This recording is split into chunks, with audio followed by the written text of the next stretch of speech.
You're listening to HowStreet.com radio, available online at TalkDigitalNetwork.com. Welcome to HowStreet.com radio, the online source for market opinions.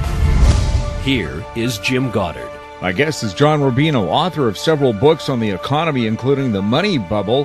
His website, dollarcollapse.com. Welcome to the show. Hey, Jim. Good to talk to you. Apparently, there's a number of signs that the U.S. economy is slowly grinding to a halt. Yeah, this morning had a lot of news that, kind of continued what we've seen in the last few months. And all of it points towards a slowdown in the U.S. Retail sales, which is the big one for us because we're a consumer-based society. 70% of the economy is people buying stuff. And it was flat in March, which means zero growth in that month. And meanwhile, business inventories were also flat, which means businesses are not gearing up for higher sales in the future. And import prices went down, which is a sign of deflation. It means we're not demanding a huge amount of stuff from the rest of the world and pushing up prices in that way. And the Atlanta Fed, which is the best predictor of future growth that we've got right now. They've got a good track record for predicting what GDP is going to do. Now sees less than 1% annual rate growth in the second quarter, and everybody's expecting the first quarter to be revised downward. So we might end up with the whole first half of the year in the U.S. with zero growth, which would be a huge deal 5 or 6 years into a recovery. This is normally when an economy starts to overheat because of all the easy money policies that the government has used to try to pull the economy out of the previous downturn. Well, we've got the opposite here. We've had years of really easy money and incredibly low interest rates, and the economy is flatlining. So that's an indicator that we're not going to get to do the higher interest rate thing, which is what normally happens 5 or 6 years into a recovery, and what the Fed has been threatening for the last 6 months or so. And instead, we're going to have to revert to quantitative easing again, which means that we're going to have to create even more currency and push interest rates even down further when they're already at historic lows. So this is kind of uncharted territory. And this morning, gold and silver really popped on this news because the assumption now in precious metals is that the dollar has been too strong for too long, and that's why we're slowing down. So our only possible response to that is to push down the U.S. dollar dramatically. In other words, to join the currency wars again. And that's good news for hard assets like precious metals, and bad news for anything that depends on a strong dollar. So things have gone from fairly rosy 3 months ago to much darker currently. And if this continues, we'll see a sea change in U.S. policy. And since the U.S. affects the rest of the world so dramatically, that's something that everybody else now has to pay attention to. We saw with the election of the Conservative government in Britain that the European stock markets, showed a rebound. Is this going to be the kind of news that'll take the wind right out of those sails? Well, Europe has actually grown a little bit in the last 6 months. And the reason for that is that the euro is way down. In other words, they were winning this latest battle in the currency war by pushing their currency's value down, which makes their export cheaper and which makes the economy, other things being equal, grow a little bit.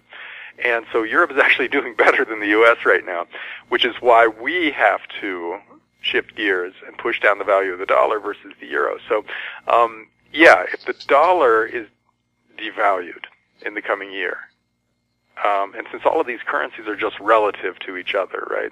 When you talk about the value of a currency, we're only talking about that currency versus other currencies. That means the euro has to be revalued. It has to go up in value versus the dollar. And that means that we shift the problem back to them. We will, other things being equal, grow a little bit if we push the value of the dollar down, but that'll come at the cost, at the expense of our trading partners. So the U.S. or Europe and Japan will be hurt by a weaker dollar. So you would expect their stock markets and their financial markets in general to respond negatively to aggressive ease in the U.S. And so that's, it's probably what we're going to see in the year ahead. So all those record financial asset prices in Europe are now at risk, just as they are in the U.S. because of the lag effect of the weak dollar or the strong dollar affecting the economy. If the economy gets weaker here and that causes corporate profits to fall, then stock valuations are harder to justify, and so we could have a bear market if we drop into recession or just stop growing. So, yeah, the whole currency war thing is a zero-sum game. Nobody ends up winning in the end, but depending on who's doing what, there are winners and losers in the short run. And the U.S. is a loser at the moment. And Europe and Japan are relative winners, but those roles will reverse in the year ahead if these current trends continue.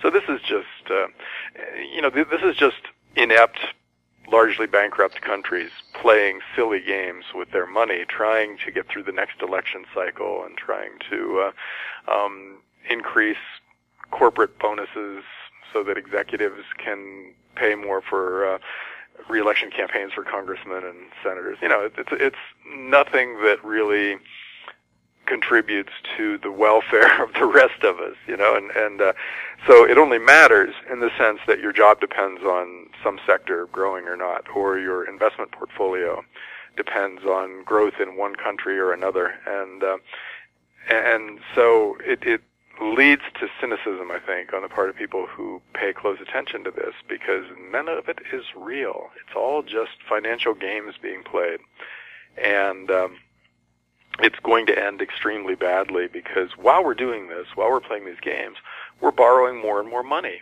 every year. And so the total amount of debt in the world keeps growing, and it's growing dramatically still. Even after 30 years of aggressive growth in debt, we're still taking on more and more debt every year. And so it's going to end very, very badly, just as it always has in the past when countries have taken on too much debt. The difference being this time it's the whole world. Canada, you guys have this massive housing boom going on right now. And you had an energy boom. And those are artifacts of easy money in other places flowing into the Canadian economy. Well, that's not going to end well for you. And already the energy thing has already popped, and real estate will pop in the not too distant future. And so you can look at basically any major country around the world and point to massive asset bubbles of one kind or another that are unsustainable and that will pop and that will cause some kind of a crisis. And historically, that's been the case for like one country or two countries at a time. But this time it's everybody. So when these bubbles start popping, we're going to get a cascade effect that leads to some kind of a global crisis that is in its details impossible to predict, because this is completely uncharted territory. And all we can say about it, therefore, is that it's going to be really bad.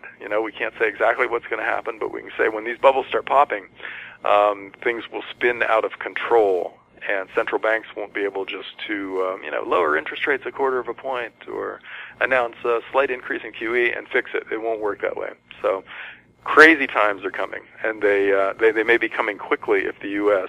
jumps back into the currency war. Well, yes, if you wanted to lower interest rates to improve the economy, the U.S. is already lending money to the banks at 0%. Yeah. I mean, interest rates are zero all over the world, and negative in large parts of the world. So if that didn't do it, then what will? That's the question that economists have to be asking themselves now, that if negative 1% doesn't lead people to borrow money, and savers to dissave, in other words, to take money out of their bank accounts that aren't yielding anything and spend it on cars and vacations and stuff, what can we do? What can we do to get people spending and borrowing again? And at some point in the not too distant future, the answer is going to come back. There's nothing we can do. There is no tool remaining in the toolkit that allows governments to encourage and to coerce and to fool people into borrowing even more money after they've already borrowed too much. So that realization is out there, and that'll cause a phase change in the psychology of the markets. And we can't know exactly when it's going to happen, but we know it'll be huge when it does, because a global financial system that's priced for perfection requires extreme optimism to go forward, to not just collapse under the weight of its own excessively expensive prices. Well, you take away that optimism, and it does fall apart. So that's what will happen when it becomes clear to everybody that governments can't fix this, that we've borrowed too much money, and there's no real way out of it because all their old tools have stopped working because they've been taken to their logical conclusion, and no longer work beyond a certain point. Interest rates beyond a certain point don't do you any good if you lower them further. And money printing doesn't help much because the rich already have all the money they can deal with, and companies aren't hiring any new people, so it just doesn't matter. It piles up in bank accounts and doesn't contribute anything to the productive assets of the world. So that's where we are. And it's just a matter of people figuring out that that's where we are. And then when they do, they'll act accordingly, and the financial world will change in a really dramatic way. We'll have more with John Rubino right after this. More and more people are looking to the Internet for intelligent, riveting, and thought-provoking interviews. To advertise on the Goddard Report and TalkDigitalNetwork.com, call 604-699-8600, 604-699-8600. Welcome back. We're speaking with John Rubino, author of several books on the economy, including The Money Bubble. John, what should a person do then to protect themselves? I'm thinking in Cyprus, when they had their financial crisis, the governments dipped into your bank account. Are they going to do the same thing in North America? Probably. They're already looking at making cash either so unattractive to own that nobody uses cash anymore, or flat out illegal. And that's going to involve either taxing cash or putting restrictions on what you can buy and sell for cash. And there are places now where like garage sales, yard sales, are de facto illegal because people usually use cash and they've outlawed cash. Stuff like that is coming, and that's a form of capital control. And we'll see that very probably, if these trends continue. And we'll also see other things like bank bail-ins, which you mentioned, where if a bank gets into trouble, the government will dip into your bank account in order to bail out your bank, rather than just make good on your account and then use taxpayer money to bail out the bank, or just let the bank fail. The government's going to come after your bank account, which you will then realize isn't really your money anymore, right? If the government can take it to prop up a bank that you had nothing to do with other than putting some money in it, you didn't mismanage the bank, you didn't cause it to fail, yet you got to pay for it. Well, that also changes everything, right?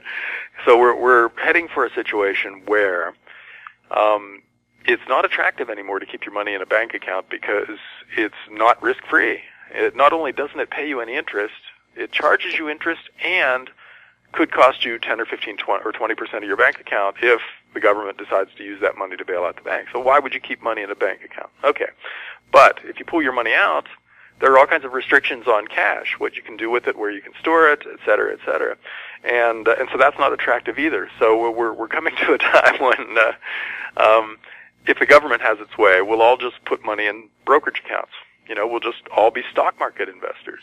And so we'll all go way out on the risk spectrum and buy assets that are going up but might go down by 30 or 40% in a bear market. And so we'll put ourselves in that kind of a position, and we'll do it at a time when equity markets are already at record price levels, price per perfection, ready to crack if any kind of bad news happens.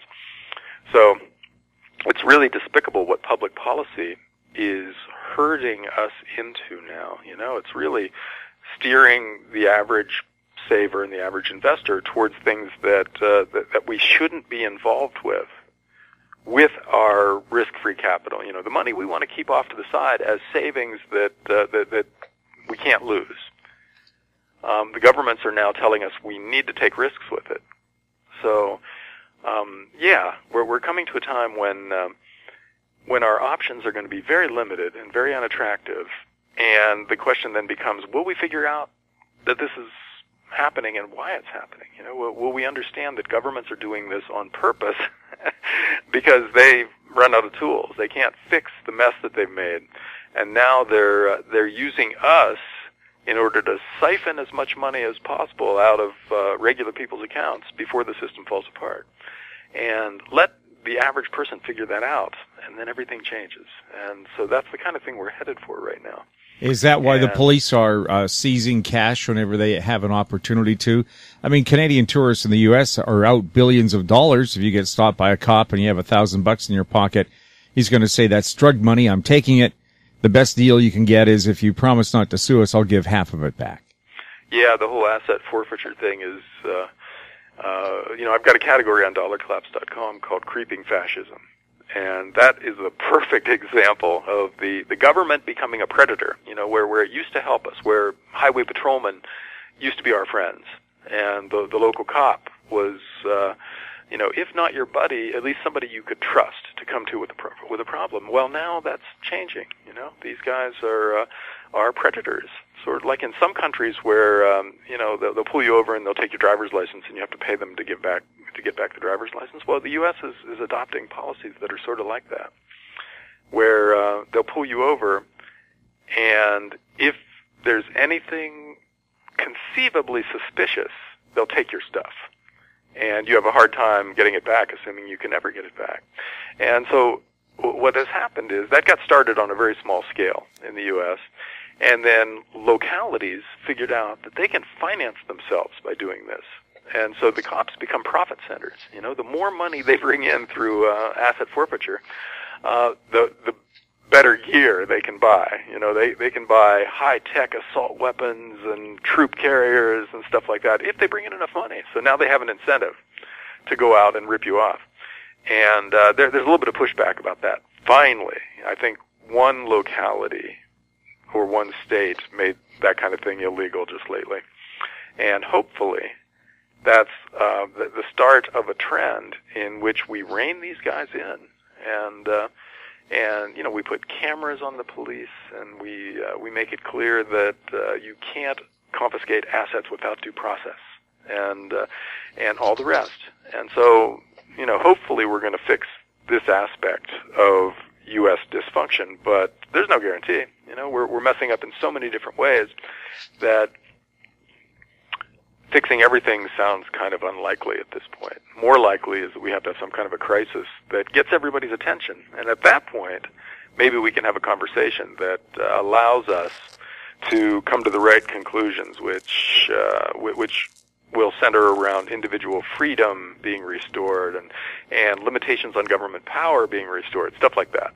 There's no real guarantee that any of this happens, but that's the hope, or at least my hope, that we'll be able to stop this before it turns into a full-fledged financial crisis leading to some kind of an authoritarian system where we just want it to stop. We're going to put power in the hands of strong leaders because we want the bleeding to stop. And that's a very scary prospect because it's historically common. When there's a big crisis, people tend to be willing to give up freedom in return for security in the short run. And, something like that is put in place temporarily frequently becomes permanent. And so that's what we have to worry about in the U.S. is that the financial crisis that is unavoidable at this point turns into something political, which is much, much harder to fix. Well, is the reason countries like Canada and France have joined the U.S. in passing draconian anti-terrorism laws? I've heard these laws won't do anything to stop terrorism, but they will be a great way to spy on the individual and probably their financial transactions so they can go and take your money. Yes. Yeah, absolutely. I mean, we're putting the different pieces in place, and they look unconnected to a casual observer, but they're all of a piece.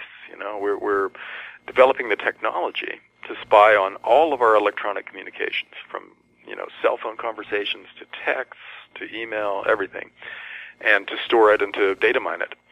And at the same time, we're putting in economic policies and financial rules that make it less and less attractive to use cash for transactions. And that's our last private kind of transaction, when you pay somebody for cash, with cash to buy something.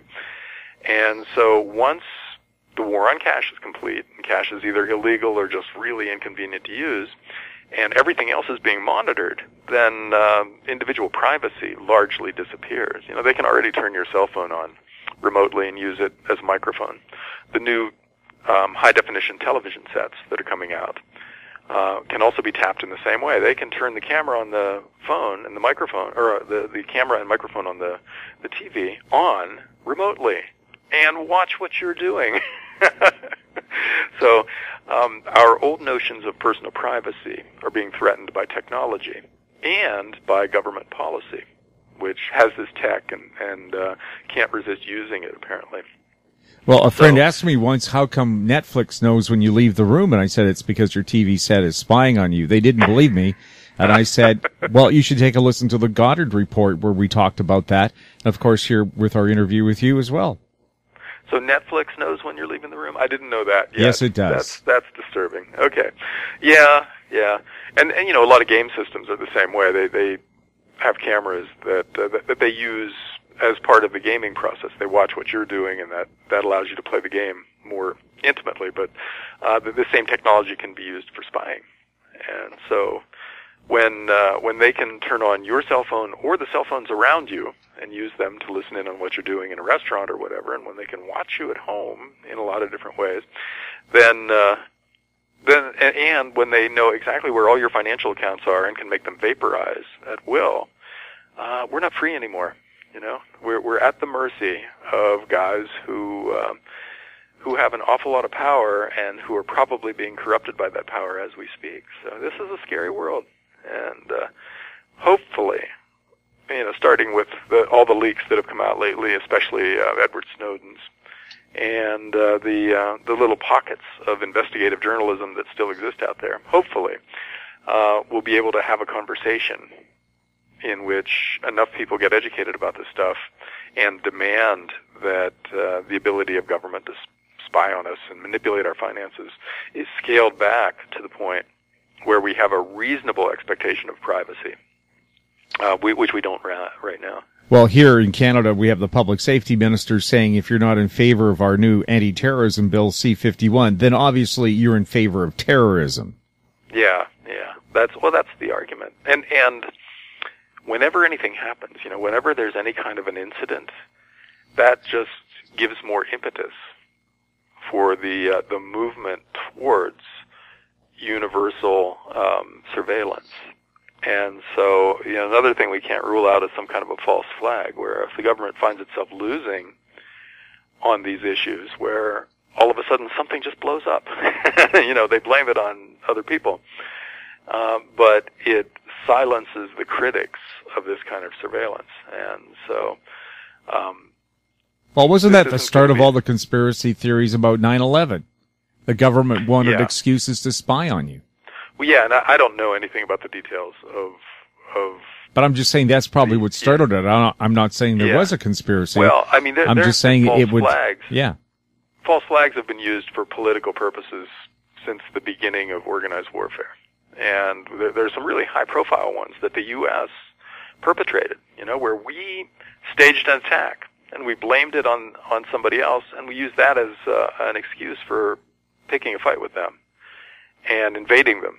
And so we've done that already. So the idea that we couldn't do it again is sort of silly, And so I don't know. I mean, I don't know anything about the details of any specific event in the past or what might happen in the future. Is just something that's part of a pattern, and it fits very cleanly with the needs of today's, or the perceived needs of today's government. What they want is to be able to have unfettered access to every electronic signal that exists in the world. And so if they see an overriding need for that, something that justifies some kind of a false flag thing, it wouldn't be a surprise to see it happen. So we can't really know what's going on out there in the world with any certainty. Who's causing it? Who did it? Why did it happen? The Ukraine thing, we just don't know what the details are still, and the Yemen thing with Saudi Arabia and Iran and the U.S. all over there. We can't know who's doing what with what goal in mind. And so that's it's one of the things that makes the world extremely scary right now, because there's really no source of guaranteed accurate, true information, because so many things are being done and can be done behind the scenes. And then the Osama bin Laden thing that just came out today is a good example of that, where a prominent reporter researched it and concluded that the U.S. lied about the attack on bin Laden's compound and who killed who and et cetera, and who knew what ahead of time.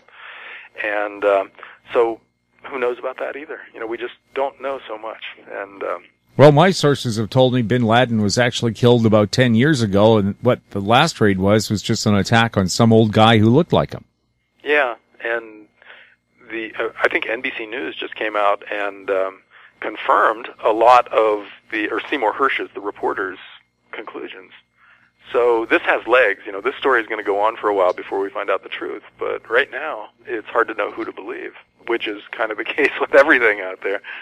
So I don't know, Jim. It's a scary world, one in which we want to own assets. To get back to what we can do about this. Gold and silver, once again, are really important things to own because they are not cash. They haven't yet had war declared on them as the war on cash is now progressing. So they're assets that we can own and that might preserve capital for us as this thing really progresses. It's just one of the things that we can do. And the number of things that we can do are diminishing dramatically as time goes on. So I think everybody should own some gold and silver at this point. So don't turn in those coins. Keep them. If you can, yeah. I wouldn't ever counsel breaking any laws. But to the extent that you can hold wealth that's beyond the reach of current surveillance technology, I think it's a good thing to do. Thanks a lot for chatting with us, John. Sure, Jim. Anytime. My guest has been John Rubino, author of several books on the economy, including The Money Bubble, his website, dollarcollapse.com. You're listening to a copyrighted interview on HowStreet.com radio. Find us on Twitter at TalkDigitalNet. Our YouTube channel is Talk Digital Network. Comments about the show can be sent to info@HowStreet.com. I'm Jim Goddard. Comments made on HowStreet.com radio are an expression of opinion only and should not be construed in any matter whatsoever as recommendations to buy or sell any financial instrument at any time. Available online at TalkDigitalNetwork.com. HowStreet.com radio is a production of HowStreet Media Incorporated.